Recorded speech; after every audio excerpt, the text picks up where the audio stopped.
Hello అందరికీ నమస్కారం. Welcome to our channel. Please subscribe to our channel and press on bell button. మీకు notifications వస్తాయి.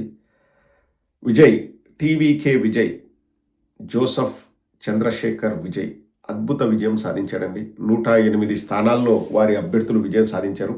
ఇంకా 10వ 11వ సీట్లు కావాలి. మ్యాజిక్ ఫిగర్ రీచ్ అవ్వాలంటే తప్పకుండా ఎవరో ఒకరు వచ్చి జాయిన్ అవుతారు. ఎవరిని తీసుకోవాలన్నది కూడా ఇప్పుడు విజయ్ చాయిస్. అది అంత స్ట్రాంగ్ పొజిషన్లో ఉన్నాడు.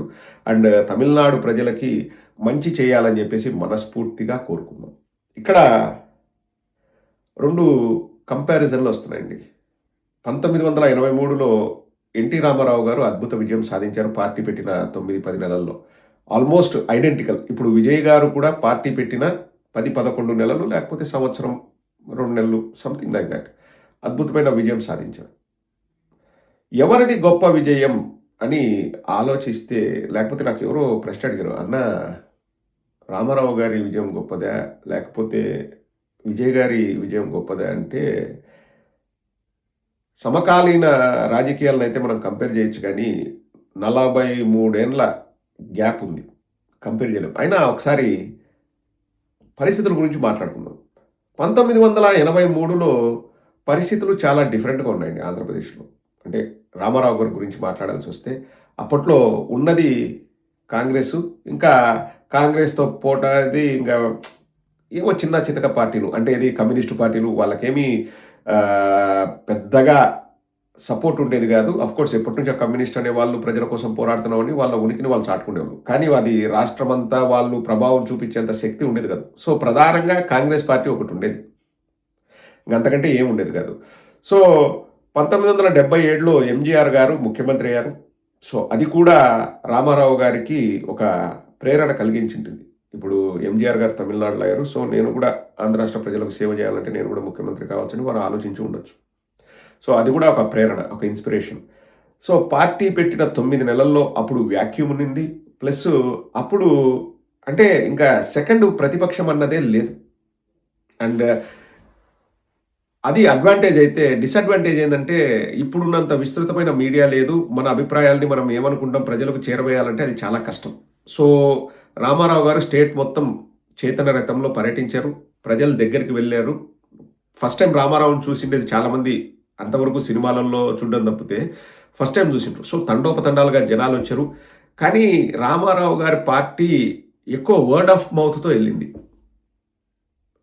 ప్రచారం అనేది ఇంకా వర్డ్ ఆఫ్ మౌతే అప్పట్లో. ఇంకా అంటే న్యూస్ పేపర్లు ఉండేటివి. అందరికీ న్యూస్ పేపర్లు అందుబాటులో ఉండేది కాదండి. చాలా వరకు పల్లెటూళ్ళల్లో న్యూస్ పేపర్లు అనేటివే ఉండేవి కాదు. ప్లస్ ట్రాన్స్పోర్టేషన్ చాలా తక్కువ. చాలామంది ఈవెన్ ఒక ఊరికి, ఒక మండల స్థాయి ఊరికి వెళ్తున్నారు రామారావు గారు అంటే, చుట్టుపక్కల ఉన్న ఊర్ల నుంచి చాలామంది వచ్చేకి ఆస్కారం లేదు. ఎందుకంటే బస్సులు ఉండేటివి కాదు.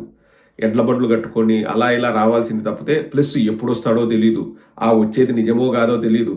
వస్తారు అని చెప్తారు కానీ రాకపోవచ్చు. సో ఏది గ్యారంటీ ఉండేది కాదు.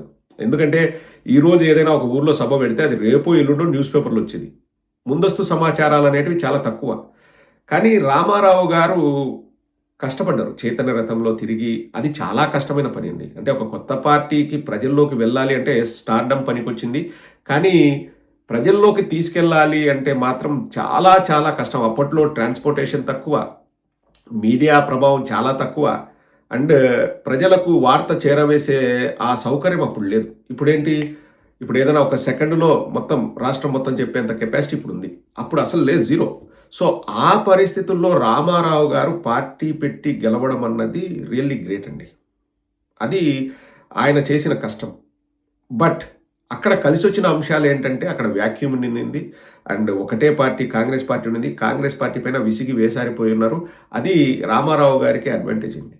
అండ్ రామారావు గారు చేసిన ఇంకొక మంచి పని ఏంటంటే, పొలిటికల్ బ్యాక్గ్రౌండ్ లేకపోయినా ఎడ్యుకేటెడ్ పీపుల్ని నేను తీసుకొస్తున్నాను అని చెప్పేసి ఒక మార్పు అయితే తీసుకొచ్చానండి. రామారావు గారు ఎడ్యుకేషన్ ప్రాతిపదికగా తీసుకొని వాళ్ళను పైకి తీసుకొస్తే, ఇప్పుడు వాళ్ళు మాత్రం మిగతా ఎవరు రాకూడదు, మా తర్వాత మా ఫ్యామిలీలు మా ఫ్యామిలీలు మా ఫ్యామిలీలు మేమే ఉండాలని చెప్పేసి వాళ్ళు తాపత్రయపడుతున్నారు.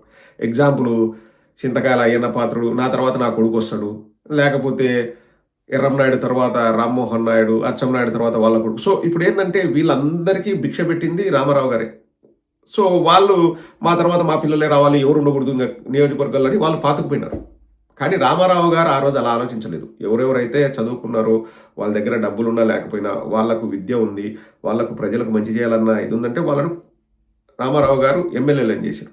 సో, రామారావు గారికి ఉన్న కష్టం ఏంటంటే, నేను ఏం చెప్పాలనుకుంటున్నా అన్నది ప్రజల్లోకి తీసుకుపోయేది చాలా చాలా కష్టం.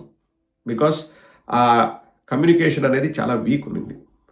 మీడియా లేదు, ట్రాన్స్‌పోర్టేషన్ లేదు, మారుమూల పల్లెలకు వెళ్ళే ఆస్కారమే లేదు, సరిగ్గా రోడ్లు లేవు, ఇవన్నీ లేవు. కానీ పార్టీని ప్రజల్లోకి బలంగా తీసుకువెళ్ళగలిగారు.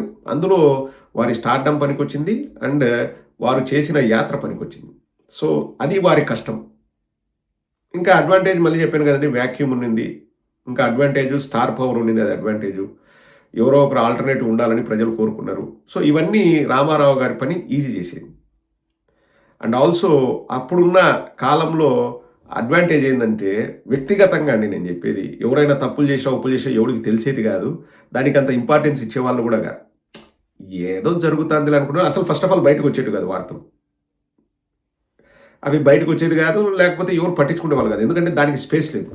Coming to Vijay's election campaign గాని, వాళ్ళ రిజల్ట్స్ చూస్తే ఇప్పుడు అప్పుడున్న పరిస్థితిలో ఇప్పుడు కొంచెం సులువయిందేందంటే, ఈ కమ్యూనికేషను, మీడియా, ప్రజల్లోకి మన ఉద్దేశాల్ని చేరవేయడం ఇదంతా ఈజీ అయింది గానీ, కష్టం ఏంటంటే విజయ్ కష్టం మామూలు కష్టం కాదండి. 2 దిగ్గజాల్లాంటి పార్టీలు. బాగా వాళ్ళకు బలగముంది ఆ పార్టీలకు. అంటే క్యాడర్ ఉన్నారు. గ్రౌండ్ లెవెల్‌లో వాళ్ళు వెరీ స్ట్రాంగ్. ఆ 2 దిగ్గజాల్లాంటి పార్టీలను ఢీకొట్టాలంటే మామూలు విషయం కాదు. మామూలు విషయం కానే కాదండి. And also at the same time party పెడితే ఇప్పుడున్న పరిస్థితుల్లో అండి రిసోర్సెస్ ఎక్కువ కావాలి. డబ్బులు గావాలి, మ్యాన్ పవర్ ఉండాలి, టెక్నాలజికల్‌గా మనకు స్ట్రాంగ్ ఉండాలి. అంటే మంచి టీమ్‌ని సెలెక్ట్ జేసుకోవాలి. అప్పట్లో అంత అవసరం లేదు. అప్పట్లో రామారావు గారి చరిష్మా ఒకటి సరిపోయింది. ఇప్పుడు విజయ్ చరిష్మా ఒకటి సరిపోదు. ఎందుకంటే మనం మధ్యలో చిరంజీవిని, పవన్ కళ్యాణ్‌ని చూసినాం. ఉట్టి చరిష్మాలు అవి సరిపోవు.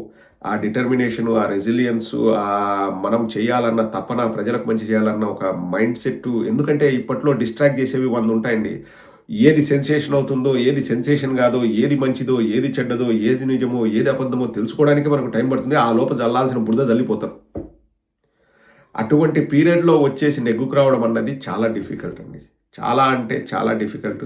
అండ్ ఆల్సో మనం చూస్తే ఇక్కడ విజయ్ గారికి ఏమీ మళ్ళా బ్యాక్‌గ్రౌండ్ అదేం లేదండి. విజయ్ గారు ఒక సినిమా యాక్టర్‌గా అంటే రామారావు గారు సినిమా యాక్టర్‌గా ఉన్నప్పుడు తెలుగులో రామారావు గారు, నాగేశ్వరరావు గారు నాకు తెలిసి అప్పటికొక 10 ఏళ్ల ముందు నుంచి కృష్ణ గారు, శోభన్ బాబు గారు వచ్చారు. సో, ఫస్ట్ తరం వీళ్ళే. వీళ్ళకి పెద్ద పోటీ లేదు అప్పట్లో. సినిమా యాక్టర్లకి పోటీ పెద్ద లేదు. ఇప్పుడున్న పోటీ ప్రపంచంలో విజయ్ ఒక్కడే కాదు. అటువంటి స్టార్లు చాలామంది ఉన్నారు. చాలా అంటే చాలా మంది ఉన్నారు. మధ్యలో విజయకాంత్ గారు వచ్చి ట్రై చేసి ఎళ్లారు. శరత్ కుమార్ ట్రై చేస్తున్నాడు. కమల్ హాసన్ ట్రై చేశాడు. సో, ఫస్ట్‌లో అప్పుడేంది సినిమా యాక్టర్లకి ఎంజి రామచంద్ర గారు పెట్టారు.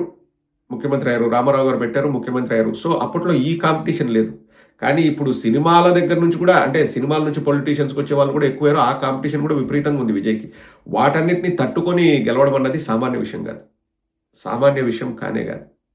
అండ్ ఒకటండి మీడియా చెప్తున్నాను కదా! ప్రజలకు చేరవేస్తామని. కానీ ఇప్పుడు ఆ మీడియానే పెద్ద గుదిబండ కూడా అయింది. ఆ మీడియాని తట్టుకొని, ఈ ఆటుపోట్లను తట్టుకొని, ఈ మెంటల్ స్ట్రెస్‌ని తట్టుకోవడం అన్నది మామూలు విషయం కాదండి. రామారావు గారికి ఆ రోజు ఈ దరిద్రాలన్నీ లేవు ఆ రోజు. ఆ రోజు ప్రశాంతంగా ఉండింది. వాళ్ళు చెప్పేది చెప్తారు. విమర్శలంటే ఎవడో ఒక పేపర్‌లో రాస్తాడు. ఆ విమర్శకు పెద్ద విలువ ఉండేది కాదు. పోనీ అది విమర్శ కూడా మంచిగుండేది. అప్పట్లో రాజకీయాలు ఇంకా చాలా నీట్‌గుండేది. ఇప్పుడులాగా దిగజారిపోయి ఇప్పుడు మనం చూస్తున్నామండి ఒక పచ్చ మీడియా అనేది ఉంటుంది రాష్ట్రంలో. అది లేకపోతే ఎంత బావుంటుందనిపిస్తుంది. నేను ఒక వైఎస్ఆర్ కాంగ్రెస్ పార్టీ వాడిగా కాదు. నేను ఒక మామూలుగా మనిషిగా చెప్తున్నా. ఏంది అది? ఆ ఊదరగొట్టడం ఏంది? ఆ జాకీలు పెట్టడం ఏంది? ఇంకా ఆపోజిట్ ఎవరైనా నిలబడితే వాడిని క్యారెక్టర్ అసాసినేషను, వాళ్ళ కుటుంబాల్ని బజారుకిచ్చడం, వారి గురించి చెడ్డగా రాయడం, పుంకానుగా వార్తలు వండి వార్చడము, ఇవన్నీ లేవు ఆ రోజు రామారావు గారి టైంలో. వాటన్నిటిని తట్టుకొని ఇప్పుడున్న ఈ అడ్వాన్స్ టెక్నాలజీలో కూడా ప్రజలకు నేను మంచి చేయాలి అంటే అక్కడ చాలా స్పేస్ తక్కువండి. నువ్వు ఒక మంచి చేయాలని నువ్వు ముందుకెళ్ళే లోపల 10 మంది నీ మీద బురద జల్లుతారు. ఏది నిజం, ఏది అబద్ధం తెలీదు. కానీ ఆ స్పేస్‌లో విజయ్ గారు విజయం సాధించడం అన్నదండి నిజంగా రామారావు గారిని తక్కువ చేయాలన్న ఉద్దేశం నాకు లేదు గానీ, పరిస్థితులను బట్టి నేను చెప్తున్నాను. విజయ్ గారి విజయమే గొప్పదండి. ఇప్పుడున్న పరిస్థితుల్ని తట్టుకొని వారు గెలవడం అన్నది సామాన్య విషయం గాదు. నాకు తెలిసి ఎవరికైనా గానీ కత్తి మీద సాము. ఇప్పట్లో ఒక పార్టీ పెట్టి దాన్ని నిలుపుకొని, పైగా ఎన్ని వ్యక్తిగత విమర్శలొచ్చాయో మనం చూసాం. రామారావు గారికి అప్పుడున్న కష్టాలు గూడా నేను జెప్పాను. ఇప్పుడున్న కష్టాలు గూడా జెప్పాను. ఇప్పుడు మీరే నిర్ణయం తీసుకోవాలి ఎవరిది గ్రేట్ విన్ అని. నా వరకు నాకనిపించేదేందంటే, రామారావు గారు కష్టపడ్డారు, చరిత్ర సృష్టించారు. కానీ ఇప్పుడున్న పరిస్థితిలో రామారావు గారు పార్టీ పెట్టింటే వారు గూడా చాలా ఇబ్బందులు ఎదుర్కోవాల్సొచ్చేది. వారు గూడా గెలుస్తారో లేదో గ్యారంటీ లేదు. అంటే అటువంటి సిట్యుయేషన్. ఎందుకు రామారావు గారికి ఇప్పటివరకు గాదు 95లోనే అర్థమైంటది. అల్లుడొచ్చి వెన్నుపోటు పొడిచినాడు. ఇంగా పోను ఇంకా వరస్ట్ అవుతున్నాయి అన్నీ. ఇటువంటి పరిస్థితిలో విజయ్ గారు విజయం సాధించడం అన్నది అద్భుతం. రామారావు గారి విజయం చాలా గొప్పది. కానీ పరిస్థితులు చూసుకుంటే మాత్రం విజయ్ గారి విజయం వెరీ, వెరీ స్పెషల్.